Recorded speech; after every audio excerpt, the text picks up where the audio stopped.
Okay. Good evening, ladies and gentlemen. This is David Murphy, publisher of the National Black Unity News. I'm also a founding member of Black Men, Unifying Black Men. I also sit on the board of Maryland Council of Elders, a community activist. But today I come to you with a message from media, Black media. And before I get into what I want to share with you, I like to keep things on the up and up. I like to keep it real. And what you see is what you get. It's not a whole lot of bells and whistles to me, and not a lot of fanfare.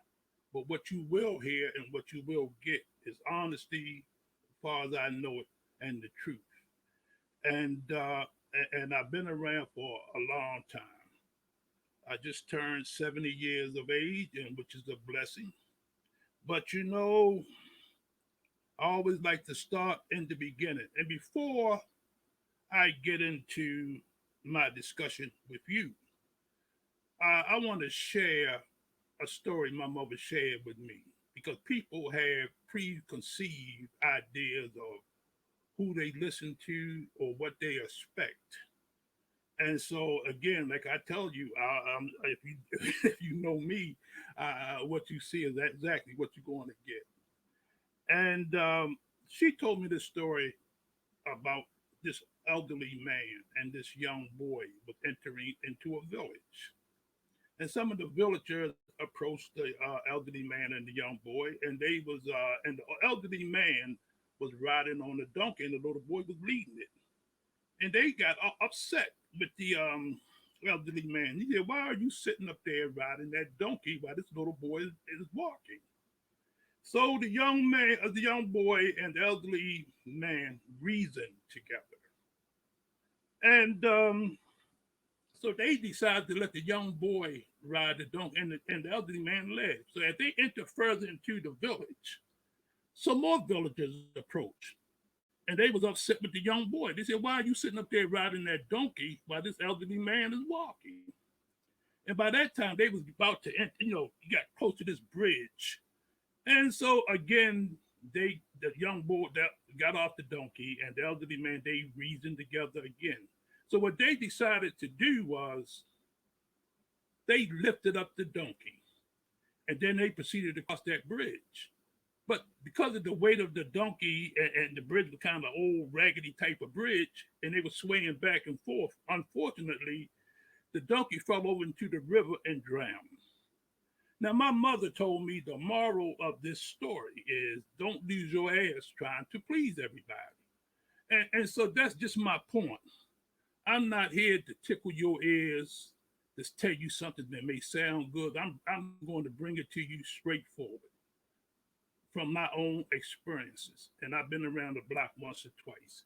I'm going to tell you this up front. I don't dot my I's, I don't cross my T's. I dropped out in the seventh grade back in the day. But yet here I am publishing a nationwide black newspaper. I have an association of quite a few people that's in my camp, so to speak, that work with me. My circle is fantastic, and they have a lot of experience, well educated. But again, what you see is what you get. So in the beginning, I like to tell people this. Yes, I deal with media. Media is a powerful, powerful tool. And part of media is there's a system out there called propaganda. And propaganda has been used to start wars, to put down a group or race of people. Our propaganda has been known to even overthrow governments because it has this power of penetrate people's minds. And so the field that I entered into was not a chosen field. It was almost like it was predestined for me. You see, I came up in the 50s. And based on media during my time, we didn't have the black radio stations at that time in the early 50s that I can recall of. And the majority, we used to listen to radio a lot. Very few people even had televisions then. And I used to listen to all types of music. And every once in a while, you would hear a black song on the radio about a Nat King Cole or Flash Domino. Though you may not know who they are, but they was pretty big during that time. But the rest of the majority of the people that I listened to was of Caucasian persuasion, so to speak. And as far as I can recall, I loved music when I was a little teeny boy. Really loved it. And one day, this is how my journey began. One day while I was in the kindergarten, and for some reason, and like I say, I love music. I used to love listening to music. And for some reason, they used to have this thing called nap time. And during this nap time, for some reason, I broke out into a song. I just started singing my little heart out in the classroom. And the teacher told me to shut up. Then all the children started laughing at me. And because of that moment, that was a trying moment for me. I became an introvert from that day forward. You could barely get me to say pretty much anything. It affected me that much. And that lasted all the way up. I'm talking about the majority of my life. I was very so, and so that's one of the reasons why I used to like to write, because that's what one way I could express myself. And before I tell you anything else, let me tell you the state of black media, black advertising. Do you know we own here in the United States, black African Americans? We own less than 1% of the media. I'm talking about newspaper, radio, TV, podcast. You lump them all together, it's less than 1%. So, therefore, the information that we receive on a consistent basis is from outside resources. Now, when I keep speaking about black, 'cause that's my fault. I am the type what you call I have what you call the Moses syndrome. I'm one of those people. Because the United States has not always been fair to it, and still is, to be honest with you. And so my mission is to kind of equal the playing field. I don't put down any group or race of people. I love all mankind, but unfortunately, a lot of people don't feel that same way. And a lot of things in this country has been systematic, and not only here but all around the world. This group of people against that group of people, and it's not always a black and white issue. Even when I was a little boy myself, we used to have what you call block teams. This block would play that block. And do you know, because there was a little street that I lived on in Baltimore, and Pennsylvania Avenue was in the middle of it, and I lived in the 600 block of Baker Street, and there was a 500 block of Baker Street. Now, the children from the 600 blocks used to always play against them in football, baseball, or something. But unfortunately, and we all went to the same schools in the same classrooms. But unfortunately, sometimes when they had a dispute, one child from the 500 block or the 600 block got into a dispute or a little fight sometimes, that meant that the 600 block, all the children in the 600 block had to band together to go against all the children in the 500 block. See, it don't have to be a black and white thing. It could be just a street in between.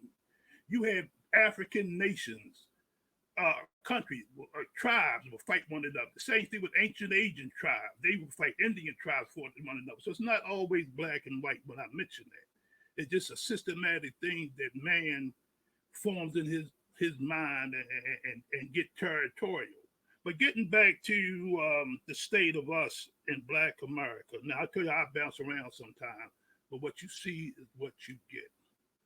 And because they say, we own less than 1% of the media, and they say we spend 1.2 or 1.3 trillion dollars annually here in the United States of America. But personally, I believe it's four or five times greater. See, people really don't want you to know your true strength.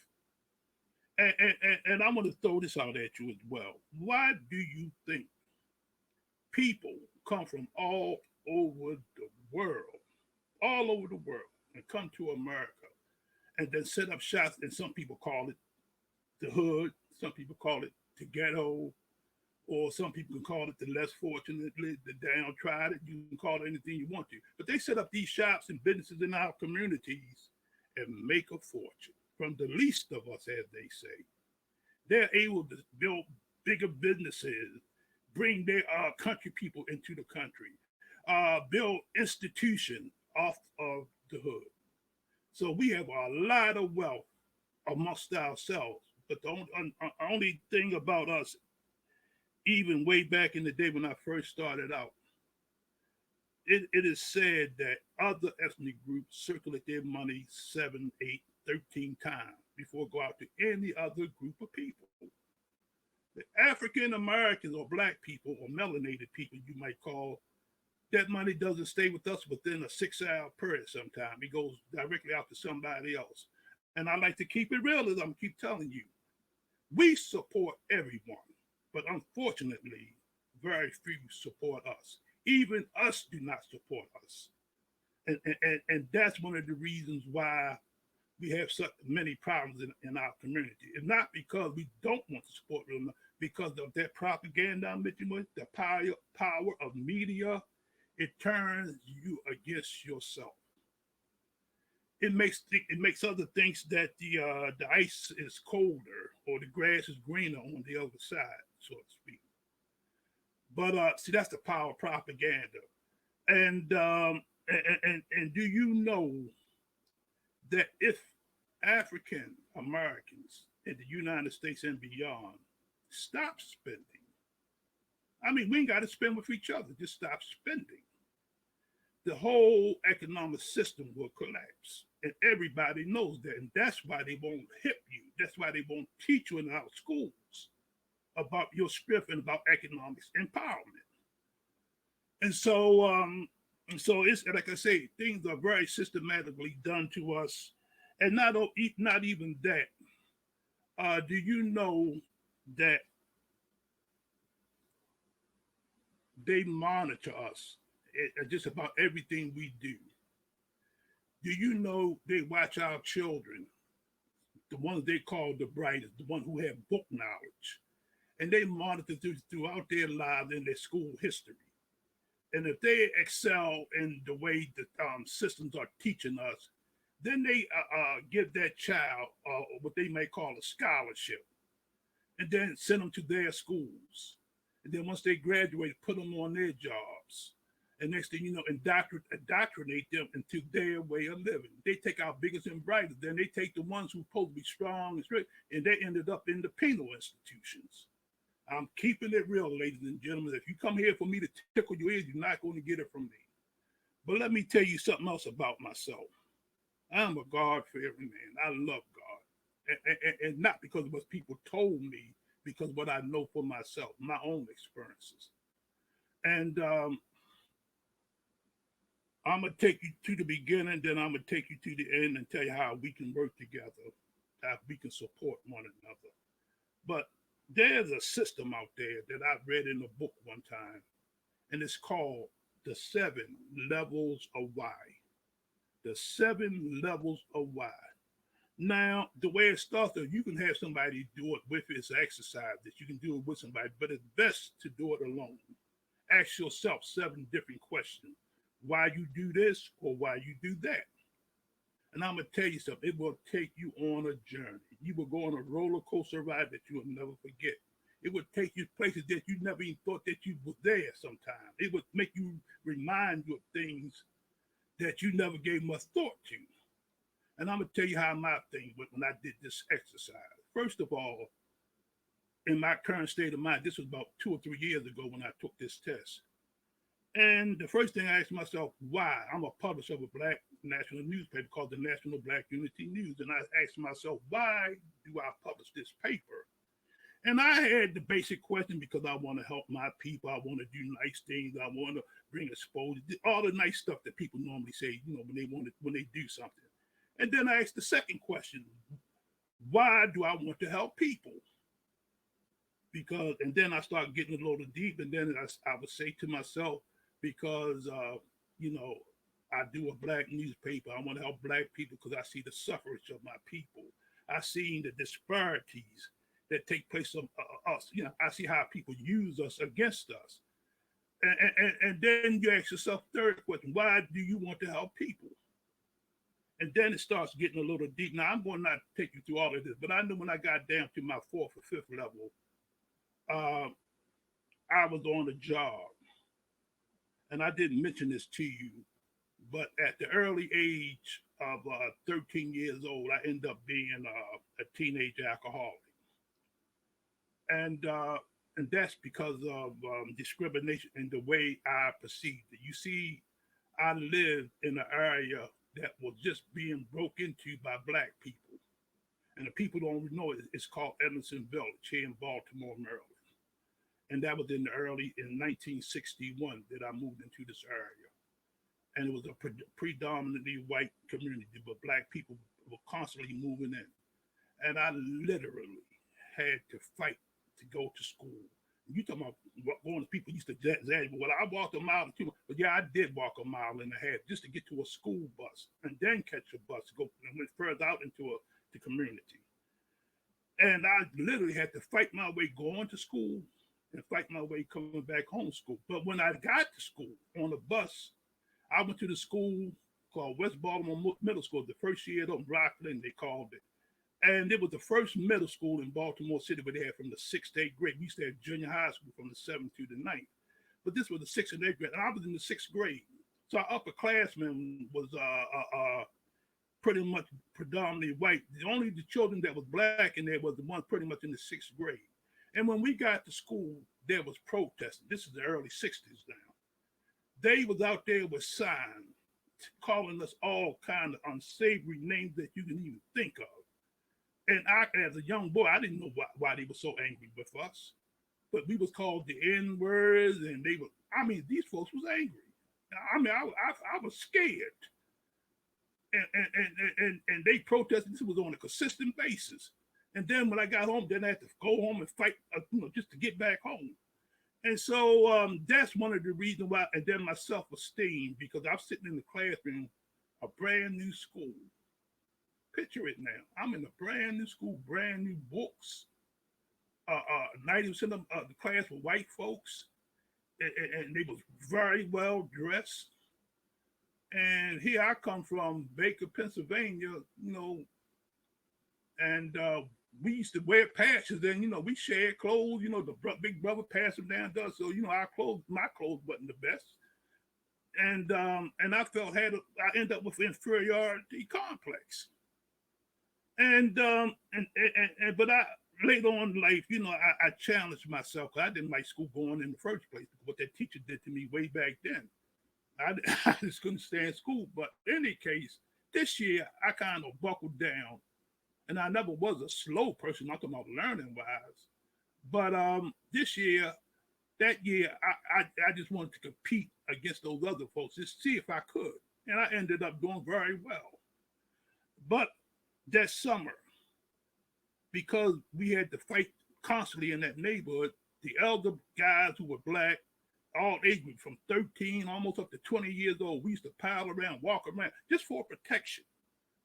We had to huddle in groups, but unfortunately, some of the older guys would do things like drink wine and hang on the corners and sing and all that kind of stuff. So eventually, because my self-esteem was so low anyway, I decided to partake, and I liked the way it made me feel. To kind of lifted my spirits up, and next thing you know, I became dependent on it, and I was an alcoholic from the age of 13 to 27, but by the grace of God, and I literally mean that because it was a life and death decision I had to make. I either had to change my life, or I was going to take myself out, to be straight up about it. And I used to even blame God for my situation. Why would God allow a child like me, a nice child, to go through so much hatred from other people? Why would He allow that to happen? I used to question God about that. But nevertheless, things start gradually up. After I got myself together, I went into a rehab place, and I came back out. I went to go, and I went and got my GED. Then after that, I went to trade school. I took up the trade of printing, and printing led me to this company that I started working for. and I'm just fresh off of becoming, sober. And I was about a year and a half into sobriety. And I get on this job. I'm the only black person in that department. And these people treated me so me. Here I'm going through this discrimination thing again. They put me on a printing press. Now I was taught on state of the art equipment. They put me on a printing press that was so old that I saw it on a Western one day. You had to put your feet on it to make it turn. And but I went to the that's before computer was out, man. This is and I learned the schematics of that press, and I had that. I worked it pretty good, and they got upset about that because I was able to run that press pretty good without any tutoring or they with very little instruction. But they put me on another press, but this is primitive. And I did the same thing. Went to the main library, got the schematic. To make a long story short, they ran out of presses. I was able to run every press in that whole department. But unfortunately, every time I moved from one press to the other press, the work follows. I was doing double work, triple work. Next thing you know, I was doing pretty much 80% of the whole printing department work while they were sitting around drinking coffee, laughing at me, getting me upset. And I used to go home so miserable because I was fighting for my life because I was trying to stay sober. I had to be humble and submissive. And so until the day came on this other level I was telling you about, almost became what they say a mass murderer from that job. When one guy got bold enough called me the N word and was like the straw that broke the camel's back, I was so upset. And just my normal way of thinking just went out the door. And I just, out of anger, all them years from my childhood, all the way up. And so I went to the basement of that building, and then the printing coming up with paper and chemicals, flammable chemicals. And I doused the paper with chemicals, and I had me a little escape route. And I lit a match. And then for the first time in my life, there wasn't no bright lights, but nothing spooky, anything like that. But just a calm feeling came over me. For the first time in my life, ladies and gentlemen, I realized that I was not the problem. That these other people had issues with me. There was nothing wrong with me. So I blew the match out and I went upstairs and I cried like a little baby in that baby for what I almost was about to do. And on that job, I used to carry books. I even read the Bible all the way through in the couple of years that I was there. Just, because it was boring, and I had to fight off that energy, that negative energy they was giving me. So I would read inspirational books. And I read the Bible, and I didn't understand what the Bible was all about. It had more questions than answers, but I read it just for the reading's sake. And I read autobiographies about our people. But that particular day, I brought in some literature from the Urban League, and this was back, I think, in '78. And at that time, they said the state of African America, as I mentioned to you earlier, at that time, we were spending almost $300 billion annually. And they say that equated to the ninth largest country in the world. But ladies and gentlemen, I know time is running out on me, but listen, that night, when I went home, I couldn't sleep. I paced the floor. And, and um, and all of a sudden, I paced that floor for hours, and like I felt like I was on fire. I don't know what was going on with me. I thought I was losing my mind or something. But then I grabbed a pencil and a piece of paper and I started writing. And I didn't know it at the time, but if you looked at what I wrote most of that evening, it turned out to be it looks just like a business plan. And I believe, matter of fact, I know now that God was inspiring me to fight back a different way than the way I was about to do earlier that day. He gave me a more positive way to fight back. And so with that plan that I was writing about, this is what it came out to be. It came out to be an instructional way to unite black businesses and services and I live in Baltimore, throughout Baltimore. From that day forth, that's when I started my true journey. I would go around, it took me 2 years to do this, all over Baltimore City. And I would ask people, I would go into these stores and say, "Oh, is this a black-owned business?" Because like you say, like I say, you can go and they can be a lot of black faces. That don't mean they ran or owned by black people. So I would ask that question.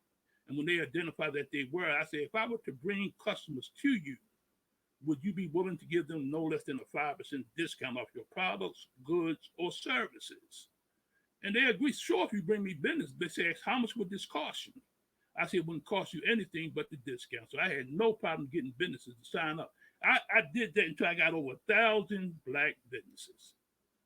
And I came back and got a lawyer, and I had them sign contracts saying they would honor my card, which would enable a consumer to go into each and every one of those businesses. All they had to do is show the card, a $5 card, and that would enable them to get discount from that particular business. And they can use this card over and over for 1 year. And some business was giving 10%, 15, some went all the way up to 30% discount. So people saved a lot of money. Businesses was getting free advertisement, and I was making money off the discount card and the directory. And I actually put these things together because I was a printer. I know how to print that stuff up. So then I stapled, did everything I learned a lot doing that process. But ladies and gentlemen, a wonderful thing happened. As I went around to those business owners, and they told me about their struggles. They was working full-time jobs and still trying to run and operate a business because they couldn't get money loaned from the Small Business Administration. Even though many of them went through the Small Business Administration and went through their program, they dotted their I's and crossed their T's, they still didn't get the money. And so therefore they had to really, hustle out there, to keep a business afloat. But most of them, supported their community. They supported little league teams and stuff like that. They were doing wonderful work in the community. And for the first time in my life, I was really proud of my people. You see, when I came up in the 50s and 60s, I didn't see black folks. Matter of fact, very often you ever seen a black person on television. And when there was one back in the day, it was like a major event. People run up and down the street, a black person on television. I'm serious. That's how rare it was. And when you did see black people, most, if they weren't singers, most of them, like the Amos and the Andes, they were buffoons or Stephen Fletcher, were out on a horse and slow speaking and stuff like that. They were something that you didn't really want to be, but at least they was black folks on television. And so that's the power of the media. And so for the first time, I saw my people in a different light. And that's when I got the idea of a newspaper, because I wanted to highlight those individuals that were doing such great work in the community. I say, if they made me feel this way, can you imagine what they would make other people if they knew who and where they were? Because, like I say, we had one newspaper, and this, thank God, is still around. It was the Afro. The Baltimore Times in Baltimore was just beginning to start. And so I went on my journey, and even in my directory, the Afro and the Baltimore Times was in my discount directory. The Afro even did a thing. They used to have a business post. They did a nice story on me that really lifted my ego up and my spirit up, and made me feel real good. They did a half a page story on me in the business pulse section they used to have. And so, getting back to this story, I was telling you about the 7 levels of why. I had to share that with you because that's where the light started shining. But when I got to my 7 levels of why, as I went further, then I tell you, would take you all the way back into your childhood. Do you know that when I was about 5 or 6 years old, I had a little childhood hero, and his name was Mighty Mouse. And some of you older folks may know who Mighty Mouse was. He was a little strong mouse, like a super mouse. He used to wear a cape, and he could fly. And he would always save the village.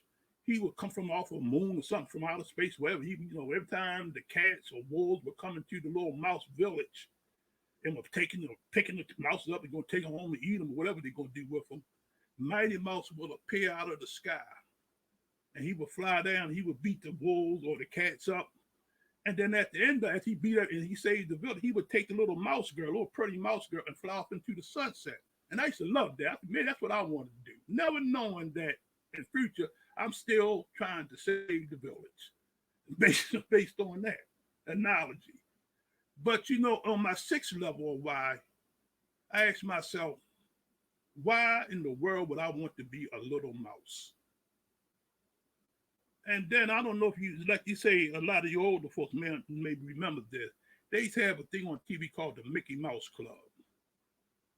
And the Mickey Mouse Club was based on two adults, two elderly adults, but most of them was teenage children. And then they had the two youngest one. His name was Cubby, and her name was Karen, I believe. And Cubby was around my age, 5 or 6 years old. And I had a little brother. He's no longer with us today, but my younger brother, he was like, I'm 5 or 6. He's about a year and a half younger than me. But while we used to watch that show, he would say, I'm Cubby. No, I said, I'm Cubby, and we would get so upset with each other. We ended up fighting each other. I mean, we would roll on the floor trying to be Cubby. Just like little Till say, that's my car. You ever see him sitting on the of the older folks? But in any case, and I asked myself on my seventh level, why did I want to be a little white boy? And it finally dawned on me, ladies and gentlemen, it hit me like a ton of bricks. You know, I used to watch Leave It to Beaver and all them little, they, had all of these little nice thing rooms to themselves, slept in their own bed. I used to sleep in three or four. My brothers slept in the same bed with me. They just had all these nice things, car, house, big yard, grass around it and stuff. And you see, the main thing that I'm trying to impress upon you is this. You see, we didn't have that much media back in the day. I didn't see positive images of myself. And when I did see images of us, it wasn't too good. Even back then, not knowing at the time why I do the things that I do today, it was as if God had orchestrated my life. I had to go through changes, I had to go through struggles, I had to go through life and death situations sometimes because of my anger, my self-inflicting, because my lack of understanding. And as a child, you think as a child. And because I didn't see images like me in media, somehow subconsciously, that stayed with me and it affected me pretty much all my life. And then when I started the Informant newspaper, I met so many wonderful people who were doing so many wonderful things. Now, this brings me up to current state. I just want to share a little bit of my history and why I do the things that I do. It is written in the Bible too that your gifts will make a way for you. Your passion will make a way for you. You see, sometimes God instills things in us. You can call them gifts or you can call them talents. But because I went through so much discrimination, I seen so much pain and hurt.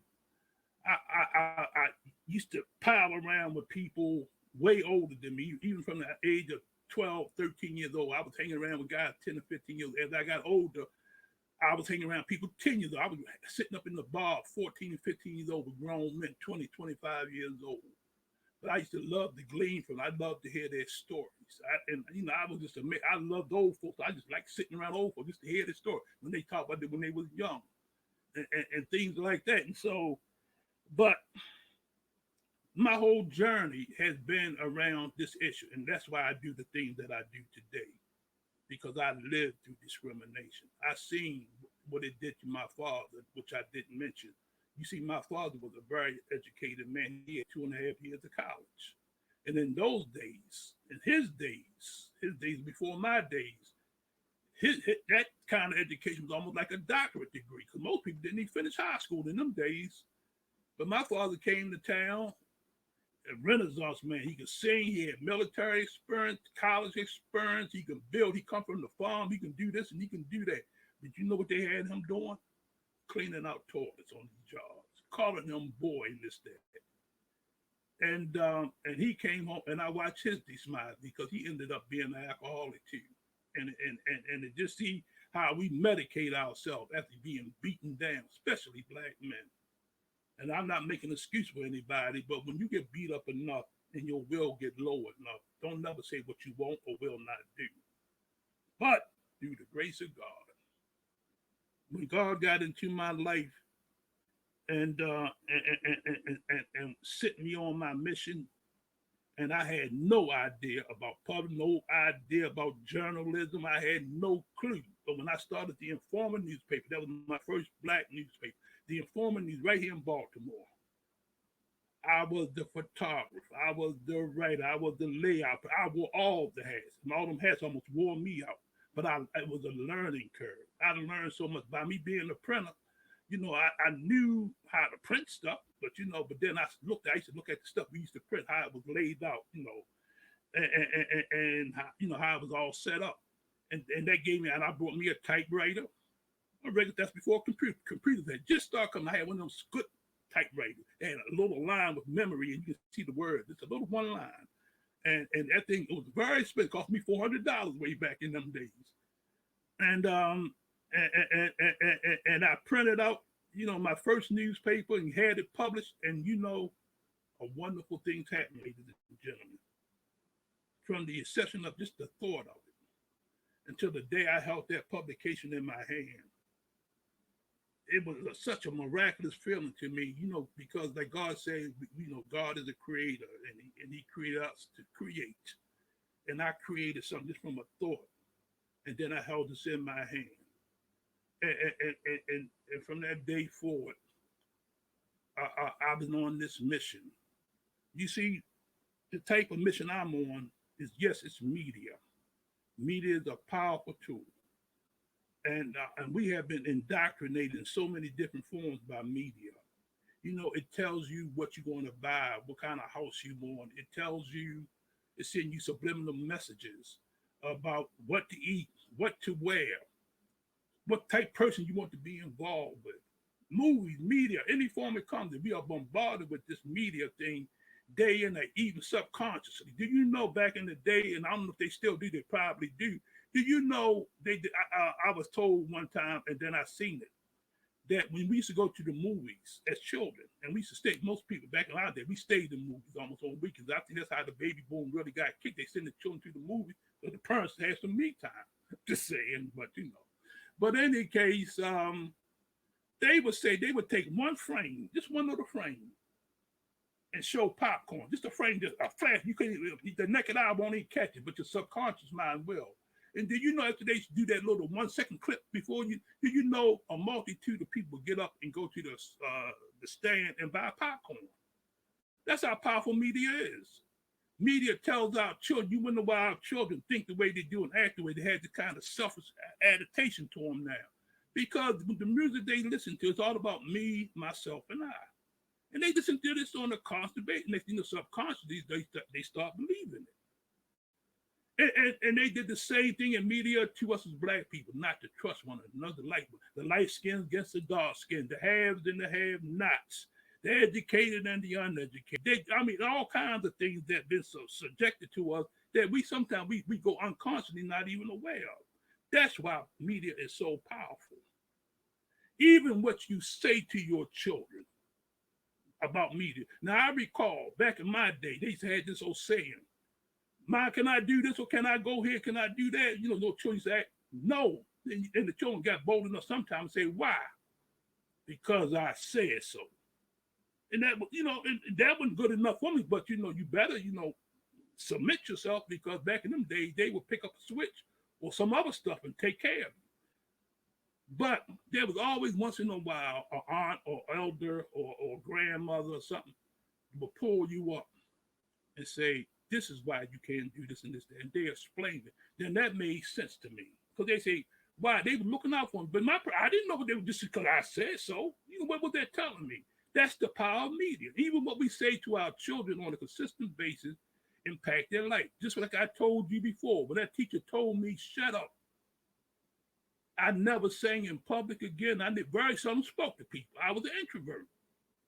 Did you know, until I did that 7 levels of why, I discovered that? Did you know I can sing? I will sing for you right now. No, I ain't gonna do it. No, but I can sing. Anybody can sing, you taught the whole note. But I like the way I sound. But I suppressed that all of those years because that one person, the way I perceive stuff. And we perceive a lot of things, ladies and gentlemen, a whole bunch of stuff. Hope it went okay. But in any case, see, that's the power of media. And I don't care what form it comes in. It can be spoken word, newsprint, the internet, songs, anything. That's media. Information that's being transmitted to you. And ladies and gentlemen, let me tell you about the power of media and black people. As I mentioned to you before, we own less than 1% of the media. And unfortunately, there's over 200 something black newspapers across this country. And in the history of black newspapers, they played a significant part in our liberation, especially during the 60s. As time got on, we had all of these groups and organizations going. The Panthers, SNCC, all types of the NAACP. We had organizations all over the place till they got infiltrated. And the same thing pretty much happened to black media. You know, unfortunately, one little thought I have with black media, print media, is that pretty much most of them outprice their own community. The average small black businesses could not afford to advertise with black media. And therefore, a lot of the black media had to go to corporate America to sustain them. Corporate America. And therefore, by these corporate businesses sustaining them, certain papers couldn't say certain things. Say, for instance, if you had a major supermarket in your area, and they supported the black newspaper, and if they were putting out bad food and beats or something like that, that paper couldn't write about that. Would not write about it. Be, afraid that they would lose their sponsorship or their advertising, and therefore they was like being kept. And most of these big corporations sit on the same boards. So therefore, they had to be very selective when they brought out some serious issues dealing with us. But by divine inspiration, after I did the Informer newspaper, I went, the computers start coming out, and I was a pioneer on the computers. I learned, I had a computer when most people weren't even thinking about having a computer. And plus, I was everything I did pretty much, I was self-taught. I didn't have no instructors or mentorships. I had to learn for myself. And I bumped my head a many a day, but I don't know what that's about me. I'm determined. When I can't figure something, I'll sit there for 2 or 3 weeks. Like for one instance, on this computer, the first computer, just to make a little square box to put a picture in. I could never figure it out. I spent 2 whole weeks trying to figure out how to do a box. I mean, seriously, I was up day and night trying to even dreamt about how to make a box. And my first newspaper had to draw a box. I mean, with a pencil, just draw and then put a picture in there. But in any case, this media thing I'm telling you about in the newspaper business, when back in those days, when the computers came out, and I formed my newspapers. I used to go around the city and try to get advertising. I was just telling you that most black newspaper outprice their own community. Therefore, they have to rely on other sources to sustain them. Even till this day, it's pretty much the same way. But by divine inspiration, the National Black Unity News uh, uh, was sent to fill some voids. First of all, by design, we made our ad rate so that everyone can afford to advertise. You can't even compare us with most black newspapers because our price is just outrageously low. But we also have a national directory starting up, but you can get free advertisement in it, so it won't be no excuse for you not to advertise. I also be beginning to do a network of podcasts that will expand our territory. It's already about 15 of them who will share information with one another. Each podcast promote the other podcast, and that's going to be a powerful tool as well. We online twice a week. We do a Monday night show and a Tuesday night show on podcasting. So we do a lot, and we reach nationwide and beyond. But getting back to the format of the National Black Unity News, as I said to you before, we made it so that it's affordable. But another thing is about the National Unity News. We will not be kept by corporate America or by anyone because we are self-supporting. Our system is so unique that it's different from every other newspaper. First of all, the information that we put in the National Black Unity News is the type of information, because it's solution oriented. The information we put in there in our publication is good for yesterday, today, as well as tomorrow. The information, you ain't gonna wrap no fish up in this publication because it's resourceful. And it's a very unique publication because it's a very expensive new page to print. We use the top grade paper and it's full color from cover to cover. And we online. That's our strong point, online. And so you get the best of both worlds. You get the print media as well as the internet. Like I said, I'm a pioneer on the internet, and I'm pretty good at marketing on the internet. But getting back to the informal newspaper, and this is the issue that we have, and still to this day. You know, I used to go around the city again and try to get people to support the black newspaper, and I would make my rates pretty much low, and I believe in the numbers, not the quality. Or I mean, the quality is great too, but I'm talking about not try to be compatible with going rich advertisement rates, because my mission was not just to make up money. My mission was to support black businesses by any means necessary. And that's what I did. Sometimes I would go around and write articles on. I would do everything I possibly can within reason to promote business. They didn't have the money. I would put an ad in there for them for free. That's just the way I was. That's because I wasn't money driven. It wasn't about money. It was my mission, my way of giving something back. And I know I was inspired to do so. But I'm going to move right ahead because I don't dot my I's and cross my T's. But again, you know, getting to you folks out there who have a business or a service and you really want to promote yourself. Media can be extremely expensive, but there's a lot of unique ways in which I educate people on my Monday and Tuesday night show. There's so many ways. I'm gonna give you one as an example. You can go to a YouTube or a LinkedIn and join a certain amount of groups. Some of these groups may have 200 members. Some of them may have 25,000 members. Join them. But once you join them, promote yourself on them. Do you know if you had enough groups, do you know you can sit down within an hour's time and reach 2 or 3 million people? It don't cost you a penny, but a little bit of time. That's just one tip. It's a lot more. But another thing is too, it's not always who you know. What you know is who you know. And with the National Black Unity News, we are a collaboration. It's not just me running the show from top down.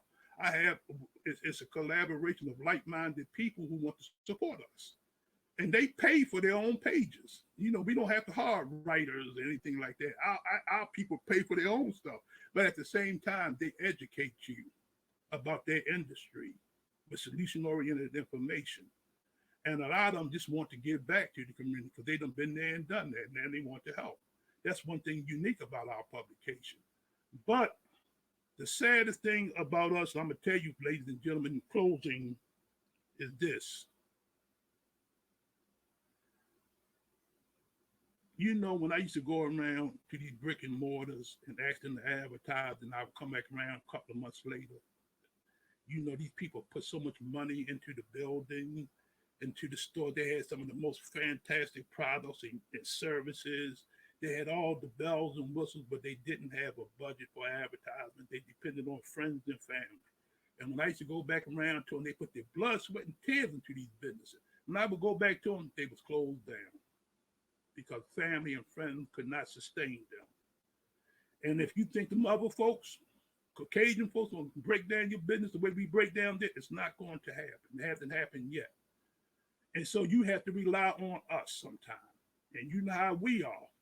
We want to will and deal you and do everything else to you, shop you down. But you have to. You must. And there's no excuse these days and time. You got the YouTube and everything that would teach you how to do this and how. If you don't know, ask. But there are services. There are people. There are networks out there that's willing to. Just like this what's going on right now. This is a fantastic program right now to educate you, to uplift you, to give you so many options of how to do this and how to do that. So, like I say today, information is so great, but you have to be very selective of who you listen to and why you listen to them. Check them out. But in any case, I'm gonna start being obedient, and um, and I'm gonna say this to you in closing. You know,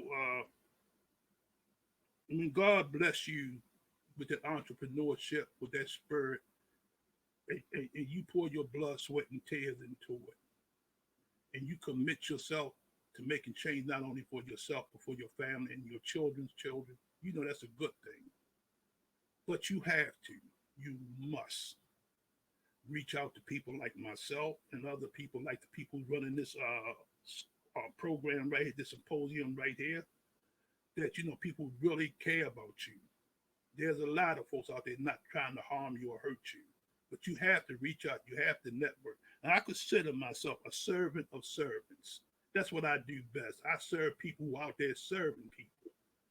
And you ain't got to take my word for it. You can go into the National Black Entity News and pick up the paper and call anybody, and you see I go way beyond expectations to assist you. I've been blessed with a lot of skills, a lot of marketing skills.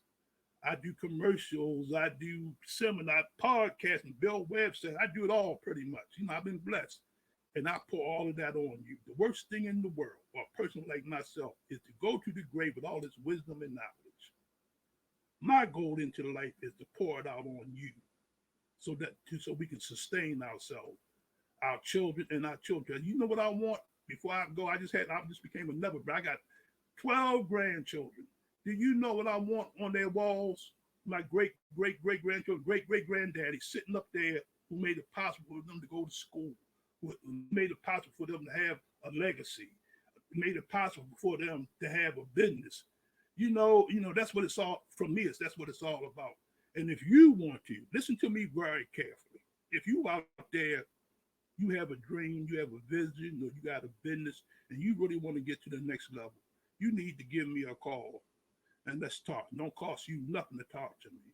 But I don't care if you work with me or not, but I will share wisdom and knowledge with you to help you so you don't have to bump your head the way I did. And see, you can look at this thing as a business, but to me personally, it's ministry. And this rethinking church thing, man, I love it, and I want to thank the organizers of this because this is what it's all about, and I thank you for this opportunity, and and I appreciate it. And if I can be of service to you, please, don't hesitate to call on me. I'm not familiar with this format, but I'm gonna tell you what I see. It's a lot of people chiming in, and I don't. Some people can walk and chew gum. I can too, but when I'm talking, I just go off and I ramble along sometimes. But I didn't have time to actually look at your comments, and I thought I would have a moderator that would ask questions. So I'm gonna shut it down if I don't know if my time is up or not, but it probably is. But my time ended some time ago. But in any case, thank you, and I'm gonna bid you a pleasant good night.